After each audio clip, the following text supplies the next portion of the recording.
What's up, Flannelverse? It is time for Sunday Night Football. We've got the New England Patriots at the Buffalo Bills. I'll be breaking down this game position by position for the Showdown slate on DraftKings, going quarterback, running backs, receivers, tight ends, defenses, and kickers. At the end, I will be making my lineups on the stream, taking any questions you have as we go. While you're coming in, please do like the video and subscribe to the YouTube channel if you're not already subscribed. Trying to get to 6,000 subscribers by the end of the NFL season and could use your support.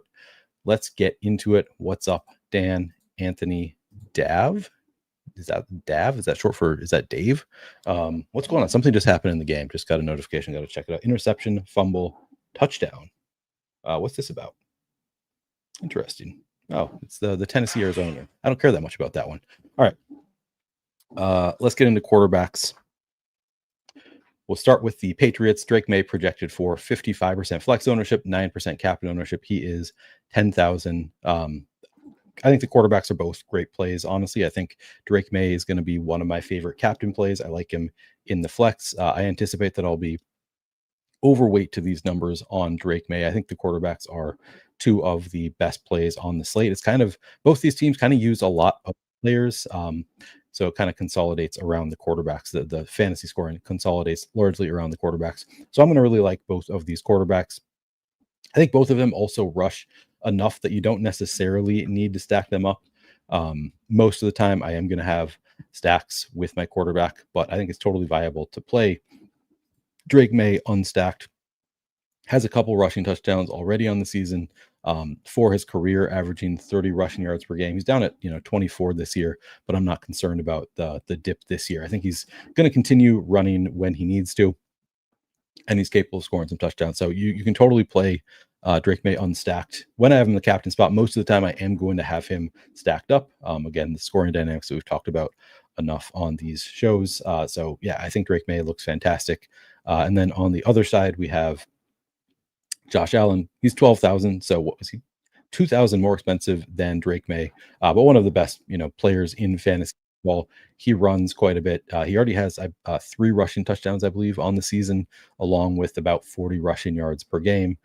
And he's scoring a lot of points. He also spreads the ball around enough that he's more likely to be the optimal captain than most quarterbacks, because in addition to the running, spreading the ball around to enough receivers, that he's a pretty great captain play and a pretty great flex play. So I think both quarterbacks kind of big priorities.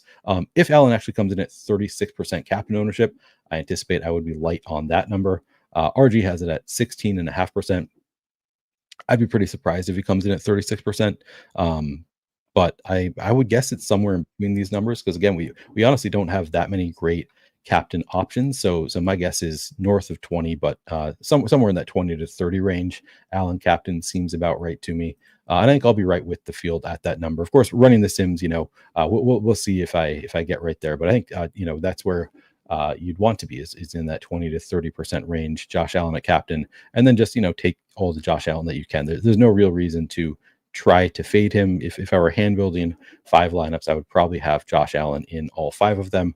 I think you got to start with the projectable plays, and that is the quarterbacks. And you don't have too many projectable plays on this slate that you can really count on for a floor and a ceiling. So I think, just lean on both quarterbacks, both at the captain spot and in the flex. Look fantastic. And again, you don't need to stack up Josh Allen. It might be contrarian if you play Josh Allen in the captain spot and multi-stack him. I think this is one of those spots where you could get contrarian by doing so, but certainly don't need to. Let's move on to running backs. Quarterbacks are kind of just easy on this one. I think they're just both fantastic plays. Play all the quarterbacks that you can. If you find a lineup that you really like that isn't using both quarterbacks, I think that's obviously fine if you really like all the rest of the players. But I think most of my lineups are going to have both quarterbacks. I might not have a lineup tonight that doesn't have at least one. I would be kind of surprised. Maybe I won't be surprised, but I don't think I'll have many lineups that don't have at least one quarterback. And I would guess a majority have both quarterbacks. Running backs, this is where it starts to get a little bit more interesting. So again, we'll start on the Patriots side. You've got Ramondre Stevenson at 4,800, Trevion Henderson at 6,800, Antonio Gibson at 3,800. I think a lot of people anticipating that. Oh, and actually, sorry, I'll just read off the schedule adjusted numbers here. Um, Buffalo, a fairly strong matchup so far against New England's defense. And then New England, slightly below average matchup for quarterbacks against Buffalo. It's actually a positive matchup for rushing quarterbacks, at least on the ground. I mean, they better than average scoring on the ground. I think that's probably just a matter of who they've played. But this is schedule adjusted, so should adjust for the quarterbacks they faced. So maybe maybe Drake May runs a little bit more, but generally not a great matchup for quarterbacks against Buffalo. They should have to throw quite a bit though to try and keep up. And then it's a solid matchup, but not spectacular for quarterbacks against New England. Running backs, in terms of schedule adjusted, slightly below average matchup for both. You can see they're both back to back here, kind of in the bottom half, but not by a ton. For rushing running backs, actually not a bad spot here. You can see plus 3.3 schedule adjusted fantasy points per game for quarterbacks on the ground against Buffalo. So, maybe that benefits Ramondre Stevenson a little bit more. But so you've got three running backs here for the Patriots: 4,800 Ramondre Stevenson, 6,800 Trevion Henderson, 3,800 Antonio Gibson. Let me pull up. So I think that I'm still just playing Ramondre Stevenson mostly, which I guess the field is also. I've seen a lot of speculation that maybe it's going to be the Trevion show starting soon, and it might be. It could happen any moment. I think Trevion, a talented rookie running back who at some point probably does take on more of the work here. I don't think we've really gotten any kind of indication that's the case. I do think that Ramondre is vulnerable to getting benched if he fumbles again. He fumbled twice in week 3 and lost some snaps there. Actually, let me pull up the snap share report also.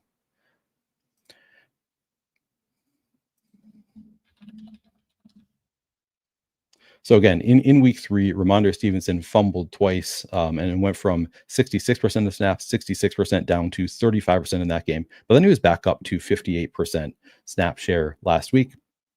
He took the bulk of the carries, it was 9, 6, and 7. So really wasn't like that much more involved than the other running backs. But in terms of the snaps, he was playing more. And then he, ran 50% of the routes, saw 1 target in that game. So I think Ramondre still has the best role as far as we can tell. And the coach speak didn't really indicate to me that he's lost that role so far. I'll read off some of the coach speak. Let's see. I'll start on the 21st. So after that game in which he fumbled twice, on how Vrabel handles Ramondre Stevenson fumbling twice, he said, it's like you sit there and we're so excited about him and everybody's excited about him and the fans are, and we know what his capabilities are. We got to get him back. We need him. We absolutely need him. You see what he was able to do for us last week and his ability to make some plays. We'll have to look at the technique and ball security, but we're going to need him and we need his ability. But we also need to take care of the football 20 minutes after the game. I'm not really sure what we're going to do, but we need him because he helped us win the game last week. It was a different story today. Again, on the 22nd, the next day, on how Vrabel plans to handle the Ramondre Stevenson fumbling issue, he said, we got to continue to practice the crap out of it. We also have to do a better job of protecting whoever has the ball. He has talent and skill set. He's a good protector that we trust in protection. How I manage things from an accountability standpoint, I don't know what that will look like later on in the week as far as how we distribute the reps. Then on the 25th, offensive coordinator Josh McDaniel said, I've always had a lot of confidence in Ramondre Stevenson. This is all straight out of the Coach Speak Index Discord, of course. On the 26th, head coach Mike Vrabel on who Vrabel plans to start at running back this week. So this is before last week's game. He said, we have different packages. I don't know what the first package is, but if you're asking me if Ramondre Stevenson is on some sort of discipline, no. The discipline is that we need our best players to play in the game and do their job and take care of the football. On the 29th, he said, on whether Ramondre Stevenson getting a carry on the first play of the game and playing the most snaps in the game was intentional. He said, not intentional, other than he's our first and second down back and our best protector. He then said, we believe in Trevion Henderson as a pass protector. I have confidence in him continuing to be decisive as a runner. Everybody contributed yesterday. I think that's what we're going to get. We're going to continue to mix the running backs in there. So all of that sounds like, I think people want it to be a switch to Trevion Henderson. People are really excited for Trevion Henderson, ready for the changing of the guard. Mike Vrabel, all the coach speak kind of suggests that he really wants it to be Ramondre Stevenson. Now, obviously, a lot of coaches just kind of build up their players to it, and he might just be doing that. But from what I'm hearing from the coach speak, he's still calling him their first and second down back, and that aligns with the way they actually used him last week. Again, last week ran 50% of the routes, had 9 carries, led the running backs in carries. So I think as long as he doesn't fumble, it's going to be Ramondre Stevenson getting the bulk of the work again. Obviously, that's been an issue for him. So if he does fumble, then maybe you bring in somebody else. But Trevion Henderson is 6,800. So that's a little bit, I would like it if Trevion Henderson was 8% owned. I would lean in on Trevion Henderson playing that narrative, but we have them not that far off in ownership, and Ramondre is actually $2,000 cheaper. So I think Ramondre is the best play of the trio. I think he is going to get a fair amount of work. I think that he's actually a fairly talented back, like not on the same level as Trevion Henderson, but I think that he can put up fantasy points. And if he's a starting running back at 4,800, I think Ramondre is just a fantastic play. The floor is low because, again, I think obviously it's a split here. It is kind of a three-headed monster to some extent. And then if he does fumble, I think he is going to lose work pretty quickly. So things can go south in a hurry. But at 4,800, I think that the price is just really fair. It's a little bit cheaper than it should be, I think, given his role in recent weeks. And we can look at, let's see, what else can we look at? I mean, I guess we looked at snaps. That's maybe the best indicator. But I think it's a strong role for Ramondre. Here's what I can do. I'll do all weeks, split it out by week.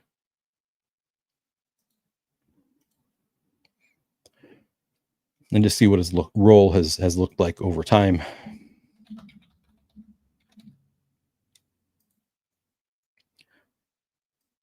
So his carries, again, week 3 is when he fumbled twice. Carries 7, 11, down to 4 after fumbling twice, and then 9 targets, 3, 5, 3, 1. And actually had his most routes run last week. Just looked like a really strong play to me, given his workload. So yeah, I like Ramondre quite a bit. Trevion, actually, we can look at Trevion's role over time also. So Trevion, again, week 1, 5 carries, then 3. He had 11 in the game that Ramondre fumbled twice, and Ramondre was benched, and he played 47.9% of the snaps, but then back down to 29.2% of the snaps in week 4. Only had 7 carries. I mean, 7. He wasn't that far behind Ramondre. 2 targets on 22.7% route participation. He is also, I mean, we've seen him. He scored a 99-yard kickoff return touchdown. Like, he doesn't need that much opportunity to put up a big score, but he's also at 6,800, just too expensive. So I'm actually curious what RG has the ownership at, because at those numbers, 39 and 30% is pretty close. Yeah, they have Ramondre at 18% projected ownership, Trevion at 15. So yeah, at 18%, I would just, I would want more than 50% Ramondre in my lineups. I think it'll be higher than that, but I think there is, some like public sentiment that is anti-Ramondre. So I will lean in and play a fair amount of Ramondre Stevenson tonight. Trevion less of a priority for me. I'll probably get somewhere between 10 and 20%. And then Antonio Gibson actually in that last game had a pretty strong role also. 9, I guess just 9 snaps, 6 carries in that game. No target. So not a great role for 3,800. But he's not getting any ownership. It's defensible. He scored a touchdown in one of these recent games at the goal line, so they are willing to use him at the goal line. But at 3,800, not really a priority when he's not getting a ton of work. I'd say the priorities for me are Ramondre, followed by Trevion, followed by Gibson. And then on the Bills side, we have James Cook has just had a great workload so far this year. He is 11,400, so pretty expensive. He's probably the third biggest sure thing on the slate. I mean, not even probably. He's clearly the third best sure thing on the slate. I think he's a strong play here. 41% flex ownership, 24% captain ownership. Yeah, I mean, at RG, they have him at 15% captain ownership and 32%. I like those numbers better. If he comes in under 50% owned, I might not be far off from the field. At these numbers, if Cook does come in at 65%, I anticipate I would be under those numbers, particularly 24% at captain. I'll lean more in on the quarterbacks than James Cook, but he's had pretty undeniably really strong role so far on the year through 4 games. 75 carries. So, what's that? 18 carries per game, over 18 carries per game. and 13 targets in those games on 42.7% route participation. Patriots just total middle of the pack in terms of stopping the running back. So I think James Cook is, strong play, not somebody that I'm really trying to break too far off from the field, but I do anticipate that I'll be a little bit underweight on James Cook as I play more of the quarterbacks and some of the other cheaper options. So while I think he's, a good play, I don't think he's the biggest priority for me. Ray Davis and Ty Johnson, sort of interesting in their own right. Let's see, we can look at the full season so far, and then I'll read off some interesting coach speak. So Ty Johnson on the season, 8 carries, 4 targets on 29% route participation. Ray Davis, 11 carries and 2 targets on 8% route participation.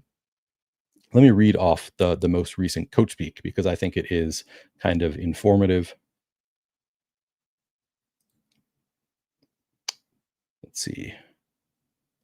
So on the 29th, offensive coordinator Joe Brady said, James Cook is playing at such a high level, but we want him playing in January and February too. So I have to be smart with the usage. We have too good of a running back room for him to be the only one toting the rock. And then he added, I think part of Ray Davis not getting playing time is my fault. It's a combination of James Cook playing so well, and we've been using Ty Johnson on third down. It's nothing that Ray is not doing. I've been playing some hot hand. Ray needs to be playing more. I've got to play him more. So that does make me like Ray Davis more than you would think just looking at the usage recently, because again, it has not been great usage for other running backs recently for the Bills. Ray Davis in week 4 played just 5 snaps, had 1 carry, ran 1 route, so just not used at all in week 4. It was the James Cook show, and then of course they do have Ty Johnson in week 4, just 1 carry, but did run 32% of the routes. So I think that they're going to make a concerted effort to get Ray Davis out there more. So at 400, I actually think he is a pretty strong play. If we assume they're going to give him, a handful of carries, capable of, taking a goal line carry, and then he's also a capable pass catcher. So I do like Ray Davis as a fairly contrarian play at just 400. Let's see here. What does RG have him at?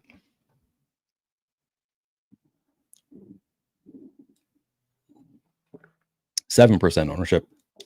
So yeah, 7 to 10%. At 400, I think he's probably the best play we have under 1,000.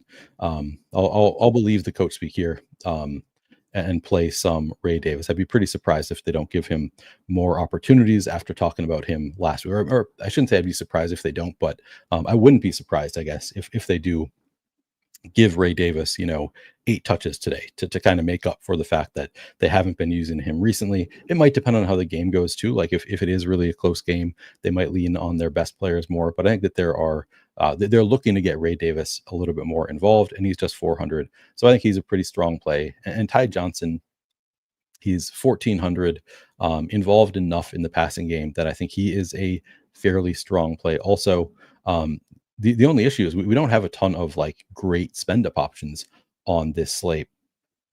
So you don't necessarily need the salary savings. You really just need raw fantasy points. I think both of them are capable of it. If we had more great spend up options, they would be bigger priorities for me. But even without it, I think we have, some that look pretty good. And I think they're 2 of the better values on the slate. So I will be certainly above. I'd like to be above 10% on Ray Davis. I don't know that I need to be above 16% on Ty Johnson, but I think that is a fair number. And if I come in a little bit higher than that, I think that would be okay with me. Also, I don't think I'll be playing any Reggie Gilliam. And then I guess that's all of the running backs that I have interest in playing. So we can move on to receivers. I'll check in on chat.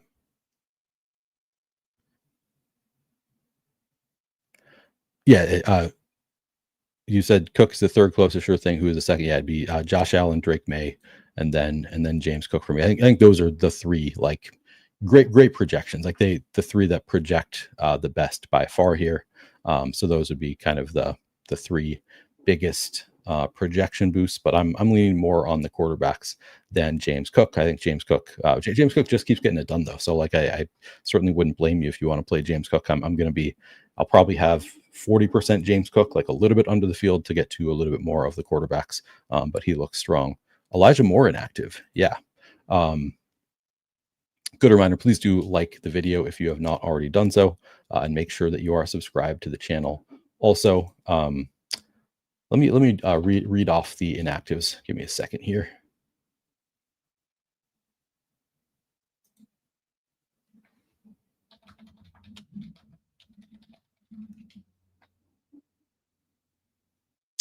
Elijah Moore and no other fantasy relevant players on the Bills, or fantasy playable players, I should say, I guess.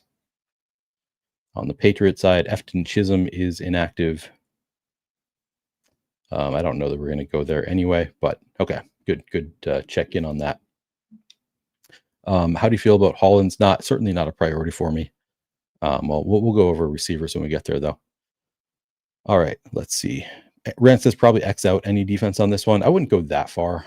This isn't like a particularly great defensive slate, but I certainly wouldn't be Xing them out in a 150 set at least. Wide receivers. So this is an interesting spot for wide receivers, and actually I want to dig into it just a little bit more than I have. So let me go to advanced receiving. I'm going to go to advanced receiving again for just last week. So what I want to look at is we sort of had a changing of the guard last week for the Patriots, but I want to look into how much of it was in blowout. So let me look at that real quick. So if we go to the route share report,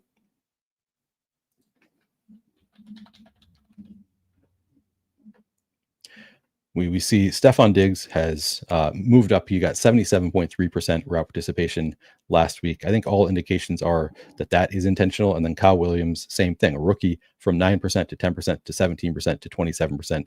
So both of them are pretty interesting to me. And I want to read off the coach speak here as well. You also see Austin Hooper looking better and better. While Pop Douglas has kind of lost routes since week one. Mac Hollins, kind of steady, not really moving all that much. He's been scoring touchdowns, so I guess you could play some Mac Hollins. But I want to look at the just week 4, break it down by quarter.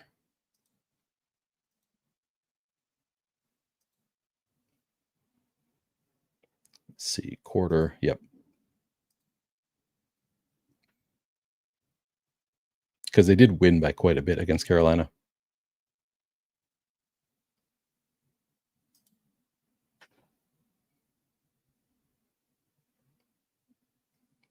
All right, let me see.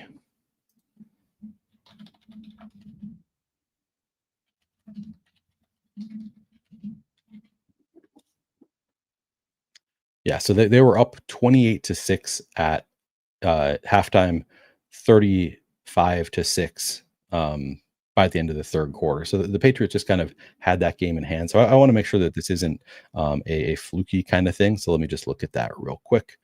So we'll go Patriots or let's see, and by quarter. So in the first quarter, it was 100% Kayshon Boutte, 67% Austin Hooper, 67% Mac Hollins, 100% Stephon Diggs, 33% Hunter Henry, 57%.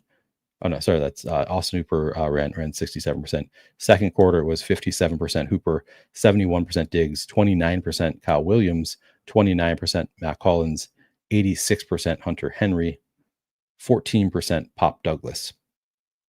So Pop Douglas barely played in the first half last week. Diggs was very involved. Boutte ran a ton of routes. Kyle Williams didn't play in the first quarter, but ran 29% in the second quarter. All right, and then in the third quarter, they start to put things away. 44% Mac Hollins, 33% Hooper, 89% Hunter Henry, 33% Pop Douglas, 22% Kyle Williams, 67% Kayshon Boutte, 89% Stephon Diggs. Fourth quarter, 33% Boutte and Diggs, 100% Austin Hooper, 67% Kyle Williams, 67% Hunter Henry. Okay, so it was We did see Kyle Williams play more in the fourth quarter, so I do have some concern that it could be that it was just the game script is part of the reason that we saw him increase his route participation again. I just looked at the trend earlier, and I thought that was pretty enticing because he's a rookie receiver. Like, you kind of expect him to take on a bigger role over time, and we did see like Pop Douglas was not really as involved this week, so it might be like partially real. I think that's also just 2 routes in the fourth quarter. So I don't want to read too much into it, but yeah, worth noting that he was more involved in the fourth quarter. But yeah, again, it's just 2 out of 3 routes. So it probably boosted his route participation a little bit playing there in the fourth quarter. We might have had the same trend regardless. We also would have had an even bigger trend for Stephon Diggs running more routes in that game. And then Austin Hooper was already 33% in the third quarter, 57% in the second quarter, 67% in the first quarter. So he was already very involved. Just wanted to make sure that I'm not getting things wrong here, because again, the first thing that I looked at here was the route participation. Kyle Williams moving up every week, but then we also do have some positive coach speak there that I wanted to read off here on Kyle Williams and on Stephon Diggs. So on, let's see, the 24th, Mike Vrabel, on whether Vrabel sees Kyle Williams' opportunities increasing, he said, hopefully he's caught the ones we've thrown to him. We'll just keep building a role for him and get everybody some opportunities. So that's kind of bullish that they might continue to build out some more workload for Kyle Williams. And then on whether Stephon Diggs' snap percentage through the first 3 games, which is 53.7%, was tied to him returning from injury, he said, I think it's all going to change. The packages that we've used and the stuff we've asked these guys to do through the first 3 games is just trying to find a role for every one of them. I don't think any of them are going to play 90% of the snaps. So he intends to continue running kind of a rotation like he has been so far. But I think that it's a bullish trend here for Diggs and for Kyle Williams. I think those are the 2 that are interesting. And then obviously Kayshon Boutte has had a strong role. So we have on the Patriots side, Kayshon Boutte, 5,400. Let me pull up their stats for the season also. Has run 71% of the routes overall, 15 targets through 4 games. So just under 4 targets per game. A little bit too expensive for his role. We have Stephon Diggs, 7,800. I do think that Diggs is probably the next best pay up option after those the quarterbacks and James Cook. I do like Diggs a bit here at 7,800. Again, I think this role is just continuing to develop. Not like the biggest priority, but at 6% captain ownership, certainly I don't want to be over that number. 32% flex ownership. I think if I can fit him into my lineups. Now, again, I like the quarterbacks quite a bit. I'm prioritizing the quarterbacks, but if I could get overweight on Diggs, I would like to. I think that his role is going to continue to increase. Again, the 77% route participation last week included only running 1 route in the fourth quarter, 1 of 3. So actually didn't cut down on his route participation that much. But normally you would expect him to run more if the game were closer. So I think Diggs is actually like continuing, and he came in with an injury. So again, we were expecting him to start coming on later in the season. I believe I read from some Twitter doctor, not Dr. Jesse Morse, but a different one, that he thought kind of week 5, like you'd expect a dip in production for the first 4 weeks, I think is what he said for Stephon Diggs. So now we're kind of entering the timeline where, hey, maybe he's getting back to fully healthy, and he was running a lot of routes, looking better. Last week had over 100 yards, I believe, had kind of a big fantasy game last week. So I think he's starting to break out to be the top receiver here, which probably does cut into the workload for other receivers. I mean, Kayshon Boutte, a little bit expensive for a guy who's targeted under 4 times per game. Like, I don't think his role is getting better. He could score a touchdown and have a couple catches and pay it off. But it's, and at 10% ownership, I actually think I like it a bit at 10%, 15% RG. Not a huge priority. That's probably honestly right around where I would like to be. Matt Collins, 2,800. Again, he keeps scoring touchdowns, it seems like. Let's see. Can we see his season touchdowns here?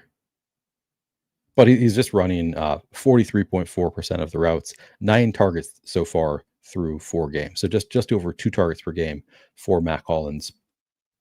It is a revenge spot, I guess. So if you want to play the revenge narrative, going back and facing Buffalo, maybe they try to get him involved.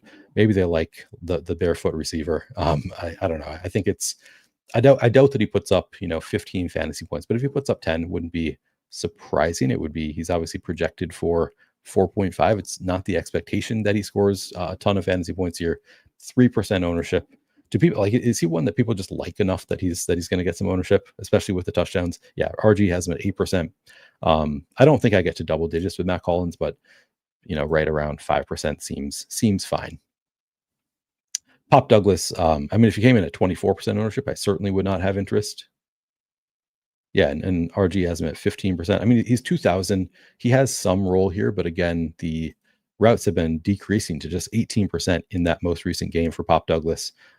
Better role earlier on in the season, but you don't love that trend. He didn't play in the fourth quarter, so I guess maybe that's promising, that he was not used in the fourth quarter of a blowout there. But I don't know, running under 50% of the routes, he's cheap enough that he's viable. I wouldn't. I mean, if he came in at 25%, I would have very, very little interest. I would want to have single digit ownership. I think that I'm going to have single digit exposure to Pop Douglas because he's getting a fair amount. I will be playing a lot of Kyle Williams, and by a lot I mean double digit ownership. I don't mean 40%, but probably 15 to 20% Kyle Williams. I think that this is the kind of cheap player that I like to take shots on, where it's just the role seems to be increasing. They're kind of figuring themselves out. What are the roles going to be for their players? And I don't know that Kyle Williams is somebody that has, earned a significant role yet. But, Mike Vrabel said, we're just trying to find the spots there. We're hoping to get him more and more packages, more and more involved. And I think we're going to continue to see that role expand here. So again, there's risk here. Again, his route participation last week was partially from, a blowout where he ran two out of the 3 routes in the fourth quarter.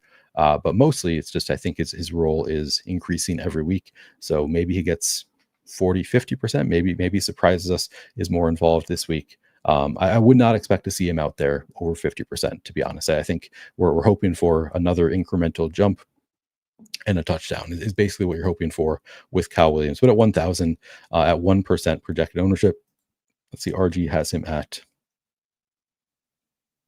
5%. I think both of those are numbers that I want to be well over. So I think shooting for around 15% Kyle Williams is kind of where I'm at. And then, we're not, Efton Chisholm is inactive, so we don't have to worry about him. On the Bills side, Keon Coleman, Khalil Shakir are kind of the top dogs here. So let's look at their workload so far this year. So Coleman on the season, 22 targets on 72.7% route participation. Khalil Shakir, 18 targets on 73.4% route participation. Shakir has been targeted 9 times over the past 2 weeks. He has caught all 9 of them. He has 2 touchdowns across the past couple weeks. The role, at least on the surface level, appears to be getting back to where he was. I was a little bit concerned looking at his weekly route share report. All right, maybe it was the snap share. This is route share. So he actually ran, interesting. He did run 71.4% of the routes. I think the snap share was maybe down a little bit. Or maybe I saw something and read it wrong.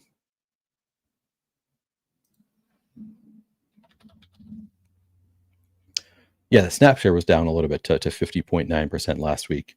But ultimately, he was running the routes. So I think that is, I care more about how many routes a receiver is running than the snaps that they play.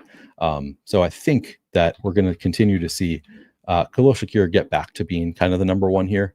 Who knows? There's been some positive coach speak on Keon Coleman. I still think that it is kind of up in the air, but I mean, we saw the yard after catch ability of Khalil Shakir, just the ability to not get tackled, and that's been a big part of their offense. They just give it to Khalil Shakir and kind of let him do his thing.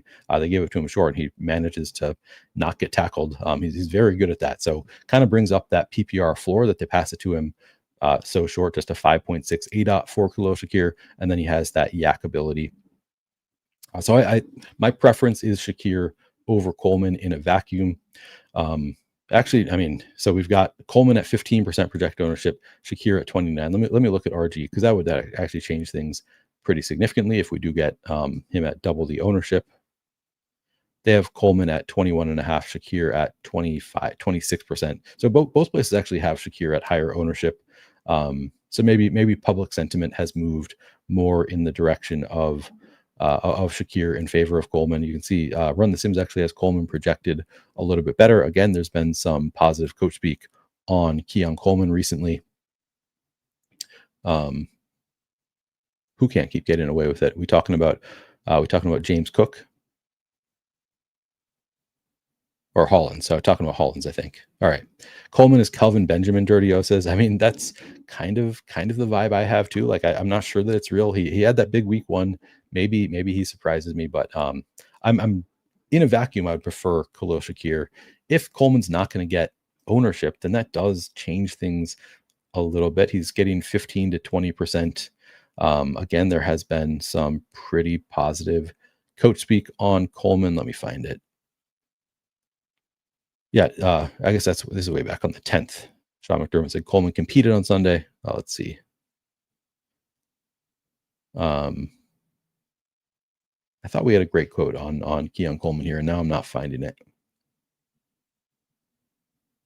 Anyway, there was some positive. Maybe it was further back than I realized. But I think the coaches like Keon Coleman a bit here. He's obviously running a lot of routes. He's capable of having a big score. I think that he's fine at 20% ownership, like a little bit expensive. I prefer Diggs, I think, to both Coleman and Shakir, but I would rate them Diggs, followed by Shakir, followed by Coleman. But Coleman at 15% suddenly would become very attractive, and 2% of captain, I would want to be overweight on that too. So although I don't have as much confidence in him as the others, it really is an ownership play. So if you think that he's coming in at 15% ownership, I would actually think that is a fairly strong play. He can moss a guy and score a touchdown. I don't know. This is tougher now that I'm seeing the big ownership discrepancies. Tougher to break down, but I think Diggs is the biggest priority of the receivers in this range.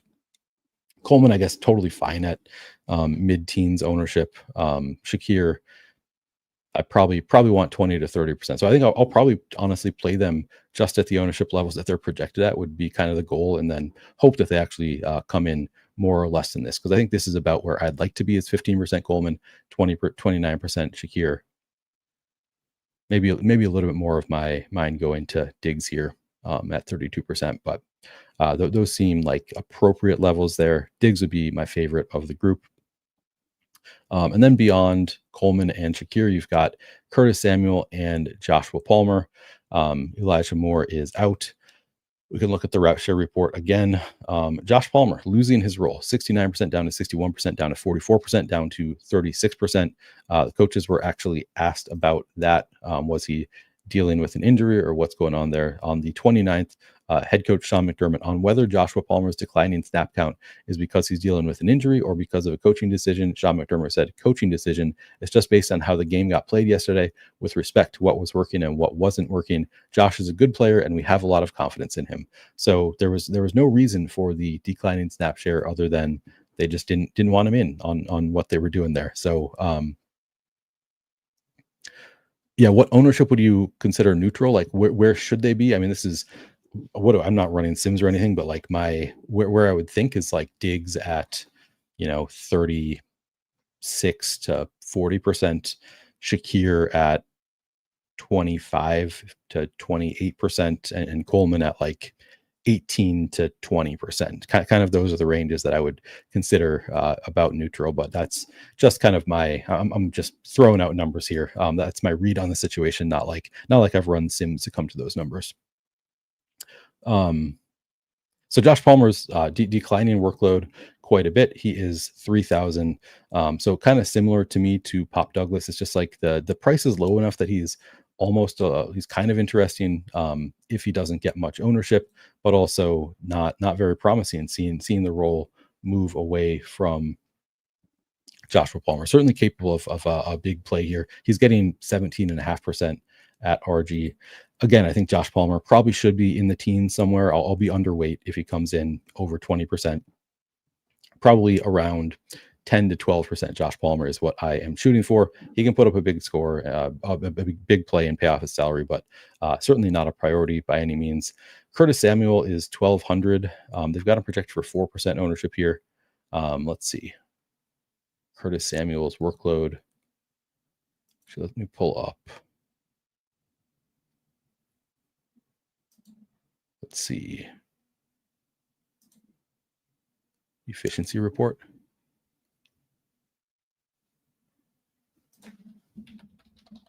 So I want to see how many carries he has on the season. Doesn't have any. Okay, does not have any rushing attempts on the season. 12 routes run, 2 targets. Oh, he only played 1 game. That's right. His first game was last week, and he ran 43% of the routes. So with Elijah Moore out, that's actually pretty intriguing. Curtis Samuel, 43% route participation last week, could get carries. He actually looks really good. So I was kind of overlooking Curtis Samuel earlier. No, I think he's a really good play. 1,200. That's 43% route participation last week. They have used him. I'm just refreshing, making sure everything is up to date.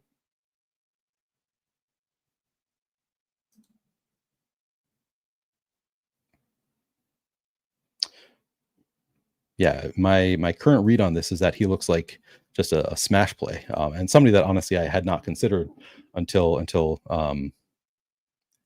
now that Elijah Moore is out, becomes less of a tricky situation here. Let me think about this a second. Just want to look at his game log from last year because he's only played 1 game so far this year. But like pretty good work in that 1 game. I guess they only gave him 5 carries all of last year, so it doesn't have as much of a rushing workload as I was thinking that he had last year. They can give him those kind of tricky plays. Going to pull up last year's route participation.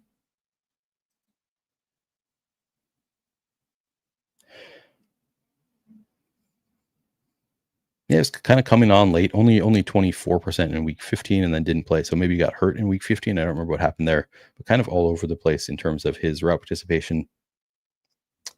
I think this is a spot where he's maybe going to go overlooked and has a better role than he's getting credit for. So I actually think Curtis Samuel is somebody that I like really a lot. So I came in kind of thinking that I prefer some other spots.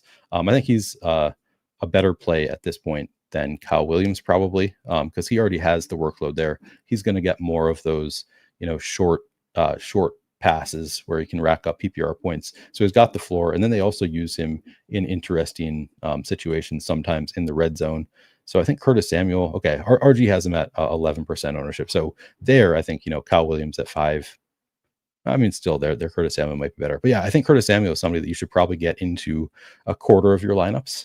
I think I'm going to have the goal of playing Curtis Samuel in at least like a quarter of my lineups. I think this is a fantastic play that honestly I've been overlooking up until just now. But yeah, with just looking at the options available here at wide receiver, they've got Coleman and Shakir, who obviously they're going to continue using. But then beyond those two, it is Joshua Palmer and Curtis Samuel, and nobody else that they're really giving any kind of work to.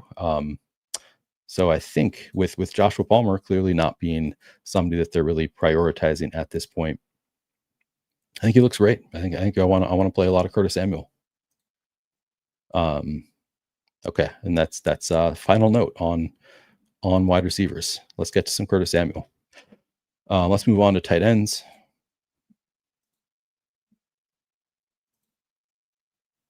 Patriot tight ends, another really interesting spot here. Both Patriots tight ends, pretty big priorities. Or Hunter Henry is 7,600, so he would be a big priority. He has a pretty great workload for the Patriots, but he is 7,600, 28% projected flex ownership, 3% captain ownership. Again, we can go to the route share report. Hunter Henry, great workload here. Minimum 63% route participation, up to 77% last week. Yeah, he looks like a fairly strong play, but it depends on the ownership. At 17%, I think that looks pretty good to me. I probably like him better than the Buffalo receivers if he does come in at 17%. But Run the Sims has him at 28%, which is, about neutral to me. I think that's about where I'd like to be. So I think that's probably about what I shoot for Hunter Henry, somewhere in that 25% kind of range. He is around right at the same price tag as like Diggs and the Buffalo receivers. Again, I think his workload has been pretty great so far on the season. So again, 22 targets for Keon Coleman, 18 for Khalil Shakir, 24 for Hunter Henry. So he leads that group in terms of targets. He could lose some role as Stephon Diggs becomes a bigger priority. But so far he has been, one of the bigger priorities for Drake May, one of his more trusted receivers. So I think I'd like Hunter Henry in something like 25%, 25 to 30% of my lineups. But I certainly want to have more than 3% at captain. I think that is, he's one of the guys that I want to make sure I have 6-7% mixed in there. But then Austin Hooper, 9% is where Run the Sims has him projected for ownership. RG has him at 7%. Also looks like a pretty big priority to me. So we have a lot of like kind of low owned plays that I really love here. So it's going to keep me from getting to 50% of any of them, but I want to be well over the field on Austin Hooper. Also, if he's going to be single digit owned, his route participation has moved up each week. And as we saw when I looked at it earlier, it was early in the game. It wasn't like this is all in the fourth quarter. They were just, he was one of their priorities. So I think Austin Hooper looks like somebody that I want to have in somewhere, 18 to 22, kind of range is where I'd like to be with Austin Hooper. Well over the field if he's going to be, maybe even higher, if he's going to be single digit owned. So I think he is a very strong contrarian play if he actually does come in at single digit ownership. The workload has been great there. On the Bill side, Dalton Kincaid, a pretty big fade. You just look at his workload, and it's going to come down to ownership, obviously. If he came in at 3%, then you could consider him, but tough to pay off that $7,400 price tag. Yeah, both sites have him over 10% projected ownership. No, never mind. Run the Sim says him at 9%. At 9%, he's like, okay, I could play with the field there. But I don't even know if I would want to, even at 9%. Just looking at Dalton Kincaid's workload, 56% route participation, 58%, 56%, 54%. In terms of targets, okay, 18 targets on the season. I guess that's not that bad. He's over 4.5 targets per game so far in the season. He would need touchdowns, obviously, to pay off this price tag.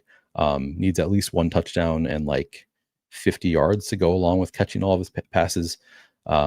And that would pay off his price tag. But I don't know. It's pretty thin. I think we have so many other better options in his price range that I'll get to some. I'll have. I don't think I get to more than 10% Dalton Kincaid. I don't want to get to more than 10% Dalton Kincaid. Just does not have a great workload for 4.5 targets per game. And he could have an outlier game and suddenly he's running, 70% of the routes and gets targeted 8 times. But I think I'm willing to take that risk and just play him in somewhere around 10% of lineups and probably more likely to be under that number than over that number. Dawson Knox, 1,600. And then Jackson Hawes is 600. Again, looking at the route share report, Dawson Knox pretty steady in the 30 to 40% range. And then Jackson Hawes up to 14% route participation last week. He's kind of the classic backup tight end. If you want to bet on a touchdown, he could pay off his salary. But we have other players that are just priorities to me in his price range. So I don't think I'm going to get to a ton of Jackson Hawes. Just 4 targets on the season.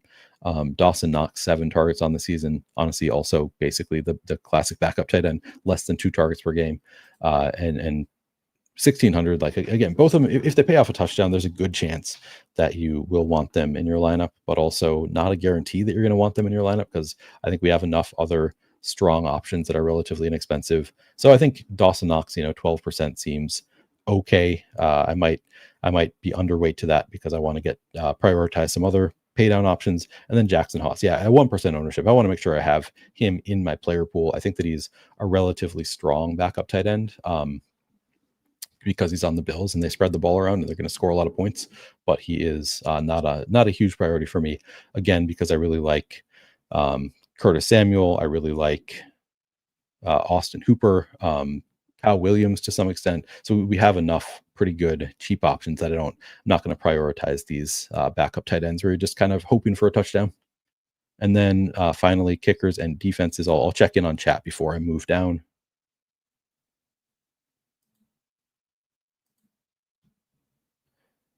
Get away, bots. Get out of here. Okay.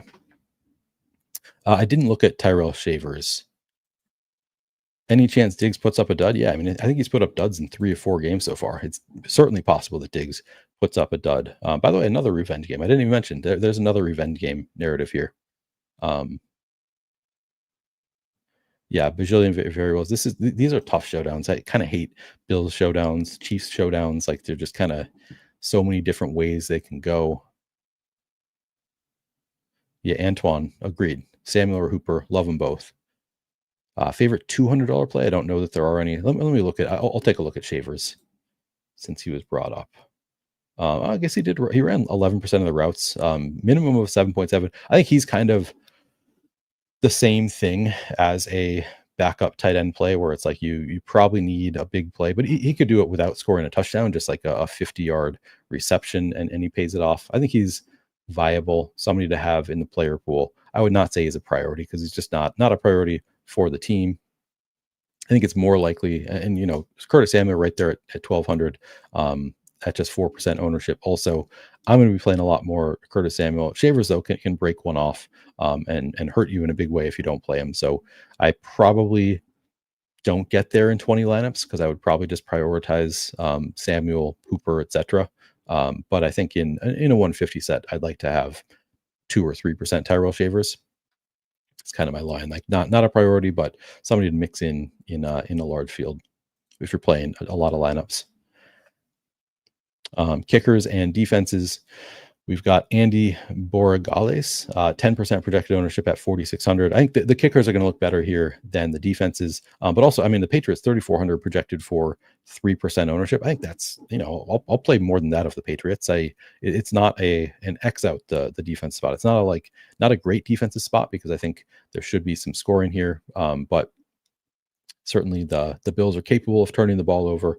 Patriots just get one, turnover for a score. Suddenly they're looking pretty good at 3,400.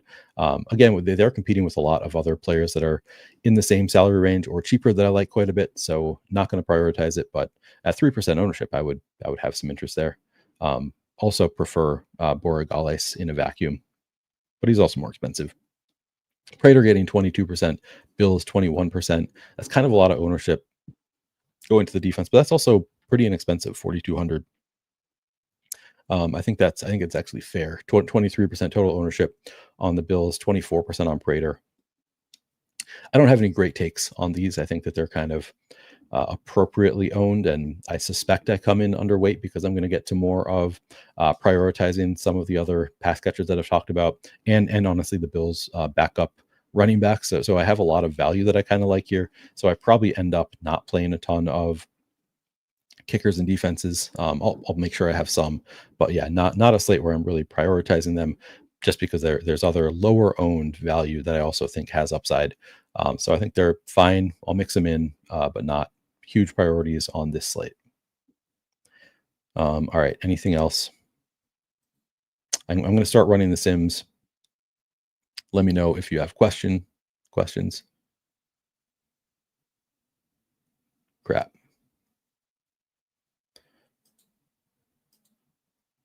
A lot of oh, you like these? You like these showdown slates? I mean, they're okay. Somebody's going to win money. So hopefully it's one of us. Adam did not just say that he loves Bill. I'm not buying it. I'll have to see it to believe it. All right. Yeah. Please do like the video. We are 13 away from 100. Would appreciate it. Yeah. Samuel's groin could fall off. Certainly we're risking it. I did see that the Vikings kicker hit a wire. That is, I'm glad they won the game, so we don't have to hem and haw about it. But yeah, that's kind of brutal. All right. I'm going to start a sim here. So we're going to go, again, not changing the inputs before I run it. Just going to go to settings, change the number of lineups to 15,000, contest field to 15,000, 10,000 sims, Going to use I'm going to click the top heavy payout structure because those are the games that I play. And then shady portfolio diversifier. How many lineups am I doing here? Let me see if I want to enter any more before I do this. Because I entered them this morning and then kind of forgot what I'm in.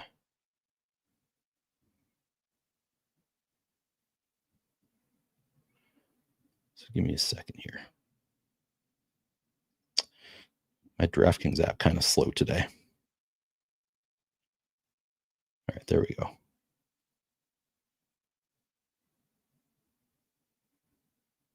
Yeah, maybe I'll enter a few more if there's some open that I like. Oh, I'm not in. Oh no, I do have a little bit in the main.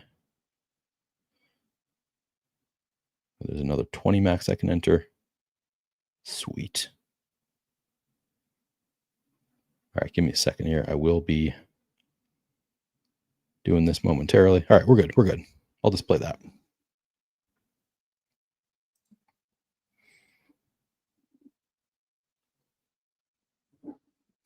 All right, it's a real thing from Adam saying that he loves Bill. Okay, glad he gave in. I think he just wants us to stop talking about it. Is really, or is trying to like reverse jinx himself. I don't know.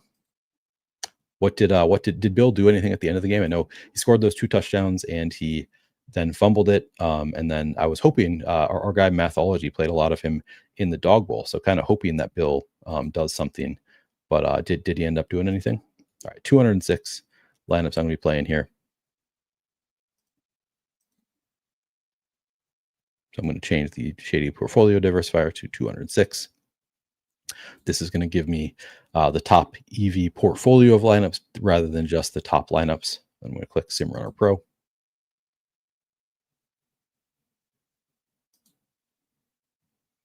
Yes, the Vikings did win. All right, we're running the Sims. This will take a couple of minutes. I want to see what happened in that game.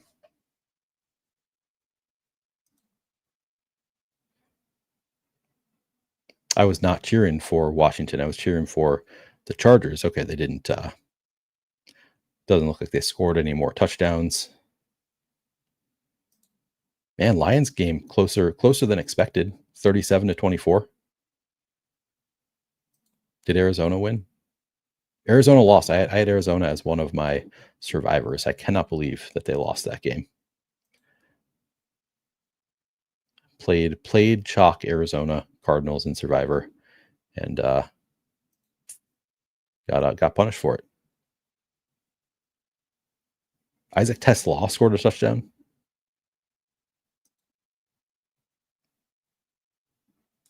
T. Higgins scored a touchdown. Okay.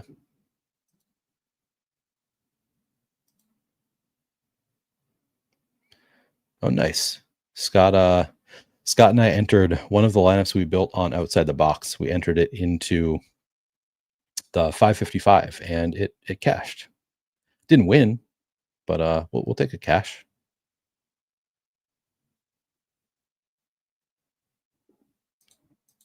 All right, are we getting closer? Nice, Mike. Well done. I can't do sports betting here, so I miss out on that kind of stuff.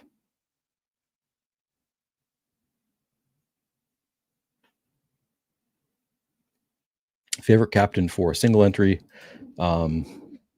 probably just Josh Allen. I mean, we have enough value that I really like on the slate that I would probably just play Josh Allen at captain.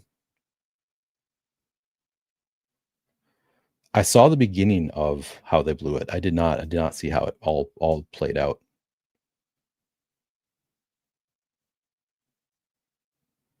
Ooh, T. Higgins touchdown won you $270. That's very cool.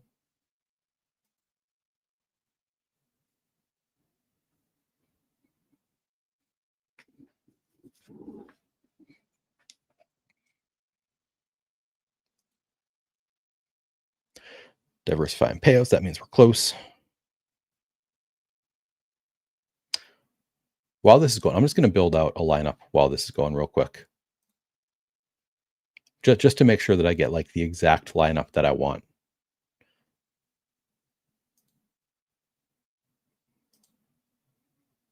So I'm going to go Josh Allen captain.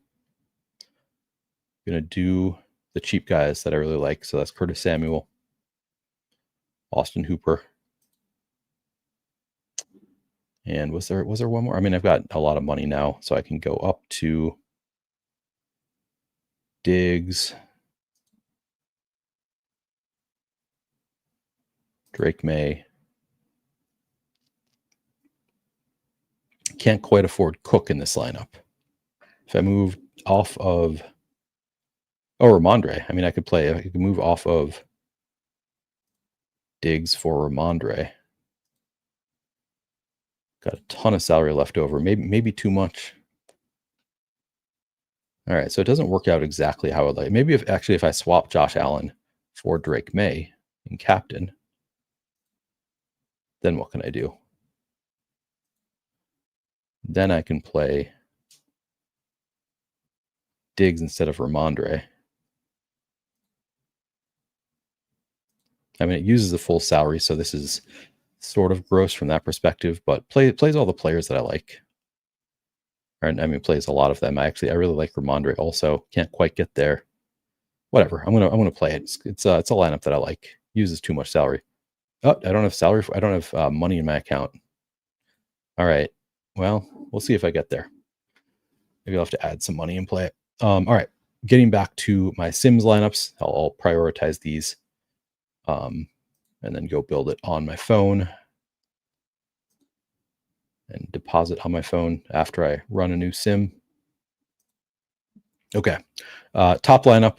So again, these are not sorted by EV. This is the because I'm using the Shady Portfolio Optimizer a little bit out of order, but I've got James Cook at captain, Bills, Curtis Samuel, Drake May, Josh Allen, Matt Prater. Second lineup uses the full salary cap: Drake May, Curtis Samuel, James Cook, Josh Allen, Kayshon Boutte, Matt Prater. Third lineup: Drake May, Hunter Henry, James Cook, Kayshon Boutte, Matt Collins, Stephon Diggs. Fourth lineup: Allen, Samuel, Kincaid, May, Shakir, Prater. Let's take a look at my player exposures. So quarterback, getting to a lot of Josh Allen, 44% and 35% at captain. And that's with a projected ownership of 36% at captain. Just shows you how good of a play he is. Drake May, 57% plus 22% at captain. So love to see that, getting to a lot of the quarterbacks. At running back, we're getting to 50% and 22% at captain of James Cook. So getting to a ton there. So far, we don't really have to sacrifice anything to get to James Cook. Getting to 14% Ramondre, 0% at captain. I think I'd like more than that. Only 2% Trevion. I think I want a little bit more than that. And then 5% Ty Johnson, 3% Antonio Gibson, none of Ray Davis. So I think I'm going to make a change and make the assumption that they're going to use Ray Davis a little bit more tonight than they have been. So I'll get more there, probably bring down my Cook exposure a little bit in the process. At wide receiver, getting a 44% Diggs with 9% at captain, 26% Coleman with 2% at captain, 6% Khalil Shakir, 25% Kayshon Boutte with 4% at captain, 12% Josh Palmer with 1% at captain, 47% Curtis Samuel. Okay, so the Sims also love him. 47% plus 0.4% at captain, 19% Matt Collins, 0%, 5% of Kyle Williams. I think I want more than that. None of Pop Douglas, 2% of Tyrell Shavers. Okay. I think I want more Khalil Shakir here. Glad I'm already getting to as much Curtis Samuel as I am. Don't know that I need this much of Matt Collins, but I'm not that upset about it. I think I want more Kyle Williams, less Matt Collins, probably. At tight end, we're getting to 18. And by the way, I'm reading from this shady flex exposure, shady captain exposure column that would reflect my lineups. So I'm getting to 18% Hunter Henry, none at captain, 27.5% Kincaid. Okay, I'm going to have to change some things there. 1% at captain, 10% Austin Hooper. I like more than that. 4% Dawson Knox, 0.2% Jackson Hawes. It's interesting to me that the Sims like Kincaid as much as they do, because he seems like a thin play to me, but the Sims apparently like him a lot better than I do. At the defenses, I'm getting to 26% Bills, 1% at captain, 7% Patriots, none at captain. Kickers, 42% and 2% at captain for Prater, 6% in the flex of Borregales, none at captain. All right, so now I'm going to make some adjustments to the inputs. So I'm getting to a lot of The quarterbacks love that. Want some more Ramondre.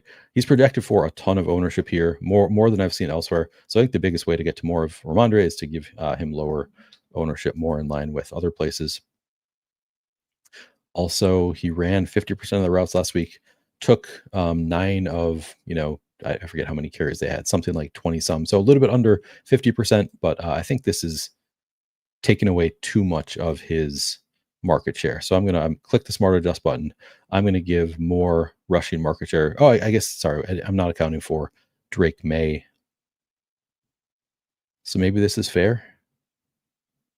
So maybe it's just the ownership keeping him down. I'm going to increase his rushing market share just slightly because I want to make sure I get to a little bit more. I think I want more Kyle Williams, his role. This maybe doesn't account for a potential increase for Kyle Williams. It's kind of thing that I want to, try to get ahead of it in case it happens. I'm going to give him 7% market share and bring down Mac Hollins to 7%. Oh, I did that in the wrong column for Mac Hollins. Oops. All right, that's good enough. I want some more Austin Hooper also. So I'm going to, am I okay with just getting rid of Antonio Gibson? No, maybe not. So I'll bring up Hooper slightly. Already getting to none of Hefton Chisholm. Am I okay with just getting rid of Pop Douglas? I don't think I am. So there's nobody that I really want to get rid of. I'm just going to click normalize for now. On the Bills side, getting to a ton of Josh Allen, a ton of James Cook. Again, I think I want more of some of these backup running backs. So I'm actually going to make the assumption that they are going to use Ray Davis a little bit more than they have been. I'm going to give him double his rushing market share here to 16%. Going to leave Ty Johnson, I think, as is. Maybe I'll give him a little bit more of the receiving market share. Bring him up to 5%. Get rid of Reggie Gilliam. I don't think I need any Gilliam.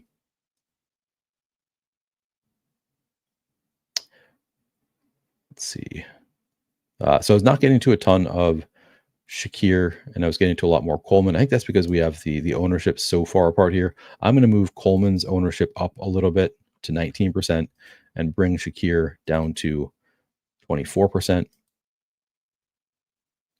I don't think Palmer's going to get this much ownership. So I'm going to move him down to 16%, even though I don't really want a ton of Palmer. Yeah, I think this is okay. Kincaid, I'm going to move up to 11% ownership. And let's see if I can. Okay, we normalized. Let's try that. I'm just going to see what this gives me now. Limited time, obviously.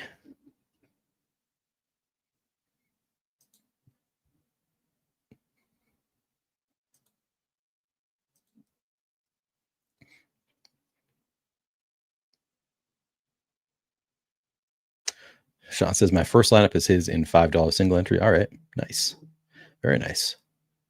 Oh yeah, could have played Ray Davis. Yeah, you're right. You're right, Anthony. All right, I'm gonna make a deposit.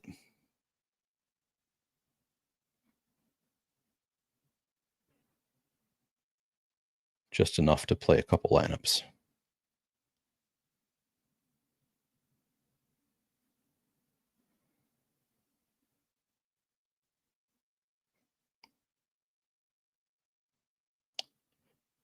All right.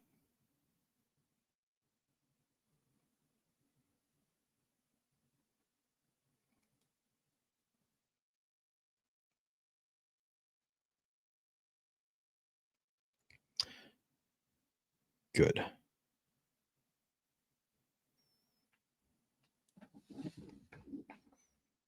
right, and while that is running, get rid of the bots. Cliff's notes. I really like Curtis Samuel. I really like Austin Hooper. Prioritize both quarterbacks. Diggs looks pretty good here. Sincerely, man with too many kids. Yeah.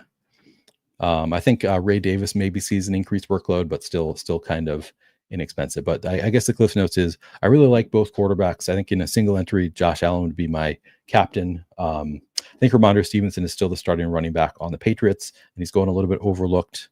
Really like Curtis Samuel as somebody who could have a bigger role than people are expecting. I really like Austin Hooper as he has taken on a bigger role. If you really want somebody super contrarian for a large field, Kyle Williams is 1,000. He has seen his route participation increase each week. I think Diggs might finally be the actual alpha receiver there on the Patriots, the number one. Is that a pretty good Cliff's Notes? I mean, James Cook, the third spend up priority. I like the quarterbacks better, but Cook obviously somebody you should have a good amount of in your portfolio.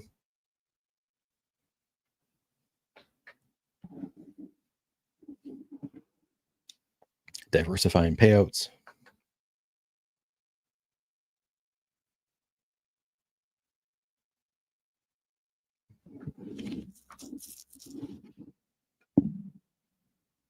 Oh, and I need to make sure I actually get these lineups in, by the way.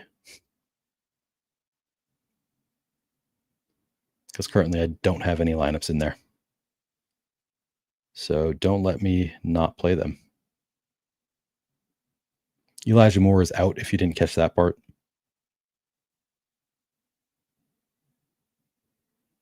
All right. Good. So here's the lineups. Top lineup, Drake May, captain with Curtis Samuel, James Cook, Josh Allen, Matt Prater, Ramondre Stevenson. Second lineup, James Cook, Bills, Curtis Samuel, Drake May, Josh Allen, Matt Prater. Third lineup, Drake May, James Cook, Josh Allen, Kayshon Boutte, Kyle Williams, Matt Prater. Everything looking pretty good so far. I am going to download these lineups. I think I had 206. Is that right? 206. Just make sure that I have some lineups in because don't want to take zeros everywhere.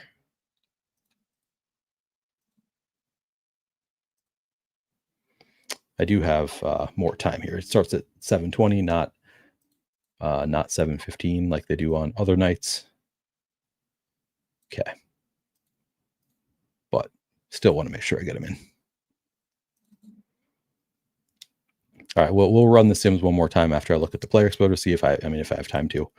Still getting to a lot of both quarterbacks. Looks great. They are priorities at captain. Still getting to a lot of James Cook, even after increasing some others. I'm up a little bit on a Ramondre Stevenson, 2% Trevion Henderson, 9% Ty Johnson. I'd like a little bit more than 2% Ray Davis, so I think I need to increase his workload a little bit more. Still getting to a little bit of Gibson.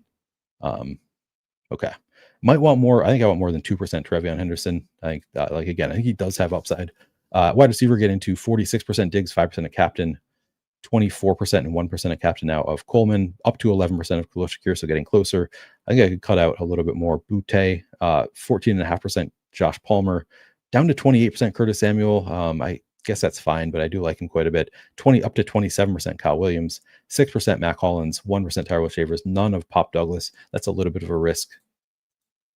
Hunter Henry, 13 and 1%.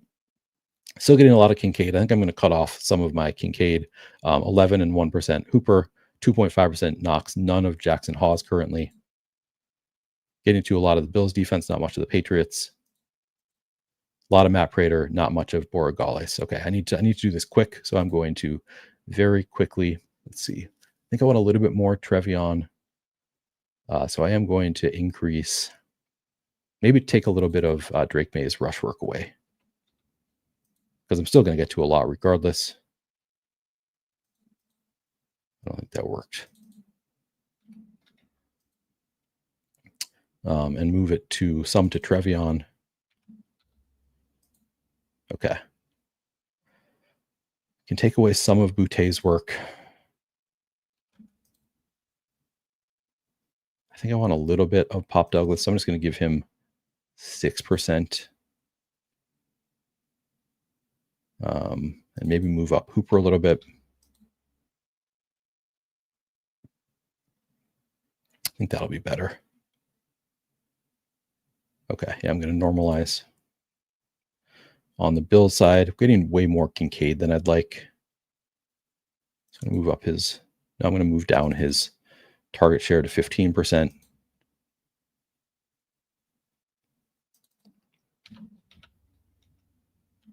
I'm going to move Curtis Samuel up.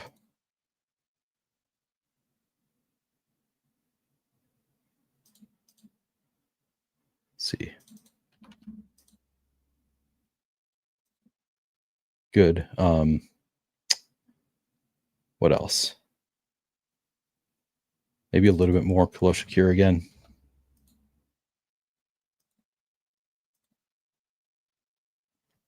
That's not working. Let's see here. Oh, I want to give Ray Davis a little bit more work again.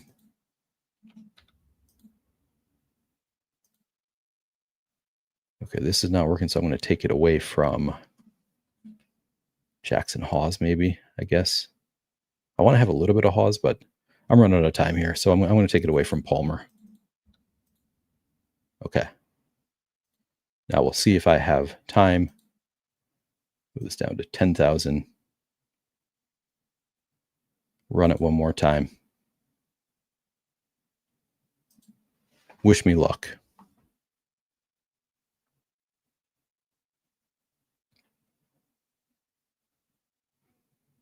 Yes, Tyreek, that is the dream.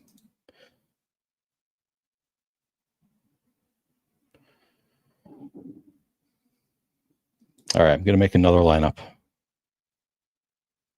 See if I have time to hand build one. Oh, the contest is filling pretty quickly, so I might not have time here. All right, so now I'm going to do Josh Allen captain. I'm just going to do it on my phone because I don't want to interrupt the Sims.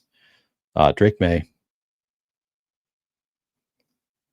James Cook,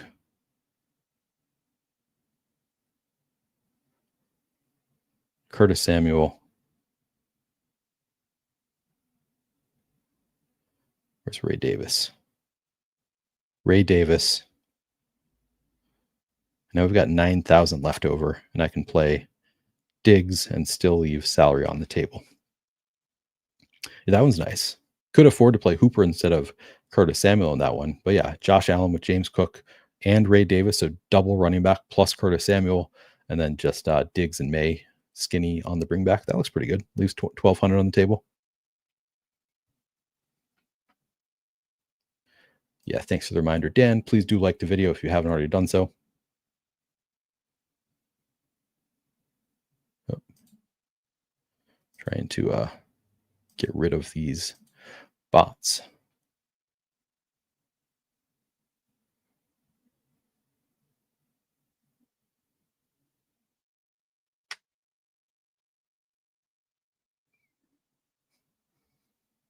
Calculating payouts. We might actually get this one in on time. We'll see if it starts diversifying soon. There we go. All right, we've got a shot. We've got a shot at getting these in.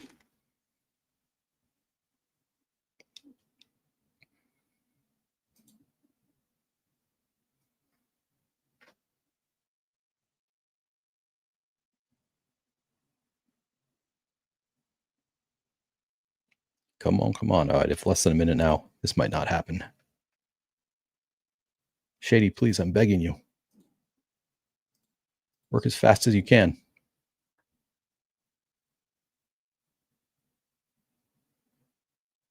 I don't think I'm going to get these in. Gave it the old college try.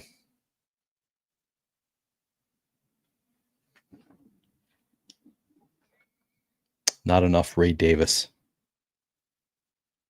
Hopefully it doesn't sink me. All right, we're going to download.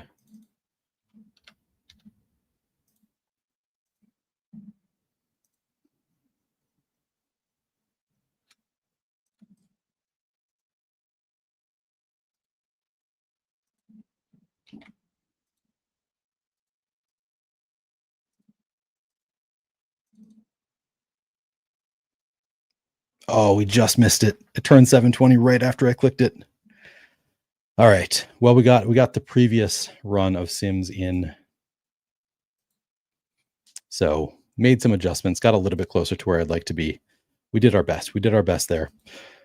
All right, that is going to do it for this stream. I'll be back tomorrow with Adam in the afternoon, and then again before Monday Night Football. Now I'm trying to remember, is there a 2-game slate tomorrow? We have so many of those coming up. So let me look that up. Is this a 2-gamer or just a 1-game tomorrow night? Just one. Chiefs Jaguars tomorrow night. So Adam and I will be, 11:30 or noon Central Time, and then I'll be back again before the slate, about 80 to 85 minutes prior to the slate. I will be back to talk about the Monday Night Football slate. But let's go make a lot of money tonight, everybody. Good luck, and I'll see you tomorrow.